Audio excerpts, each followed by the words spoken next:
ఒక గొప్ప కార్యక్రమం చేస్తున్నారు. అంటే సమాజం కోసం మీరు త్యాగం చేస్తున్నారు. మీరు చేసే కార్యక్రమం ఎవరో చేయలేని కార్యక్రమం. అలాంటి కార్యక్రమాన్ని ఒక శ్రద్ధగా ప్రజల కోసం చేస్తున్నారు. మీరు చూపించే చొరవ ప్రజా ఆరోగ్యానికి దోహదం చేస్తుంది. ఒక మాటలో చెప్పాలంటే ఒక మంచి సేవ. చాలా మంది ఉద్యోగాలు చేస్తారు, ఇలాంటి వ్యాపారాలు చేస్తారు, కానీ మీరు చేసే పని వల్ల అనేక మార్పులు వచ్చాయి.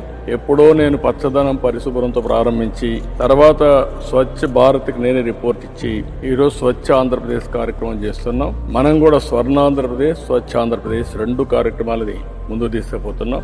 ఇందులో మీరు భాగస్వాములు అయ్యారు. మిమ్మల్ని అందరినీ మనస్ఫూర్తిగా అభినందనలు. మీ అందరికీ పాదాభివందనం చేస్తున్నా. మీ సమస్యలు కూడా చెప్పారు. నాకు ఆధునీకరణ కూడా వస్తా ఉంది, మెకనైజేషన్ వస్తా ఉంది. ఇప్పుడే మన వాళ్ళతో నేను మాట్లాడాను. వాళ్ళు కూడా వాళ్ళ ఇబ్బందులు చెప్పారు. ఇప్పుడు కూడా డ్రైన్లో దిగడం ఇవన్నీ ఉన్నాయి. ఇవన్నీ కూడా పరిష్కారం అవుతాయి. మీ సమస్యలన్నీ కూడా ఎట్లా పరిష్కారం చేయాలి, ఏ విధంగా మీకు కూడా అందరితో సమానంగా భవిష్యత్తు ఉండాలి, అవన్నీ కూడా నేను ఆలోచిస్తాను, న్యాయం చేస్తానని మరొకసారి హామీ ఇస్తూ మీ అందరికి సెల్యూట్ చేస్తున్నా. నమస్కారాలు, ధన్యవాదాలు.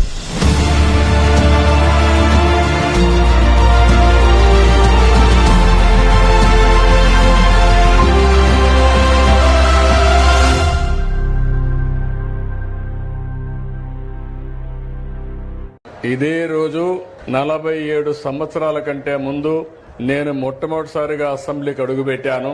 ఇప్పుడు 41 సంవత్సరాలుగా అసెంబ్లీలో ఉన్నాను.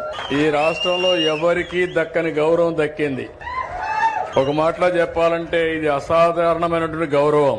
ఎన్నిసార్లు గెలవడం, సమైక్య ఆంధ్రప్రదేశ్ లో ఎవ్వరూ చేయని విధంగా 9 సంవత్సరాలు ముఖ్యమంత్రిగా మన నాయకుడు ఎన్టీ రామారావు గారంటే ఒక చరిత్ర సృష్టించిన యుగ పురుషుడు.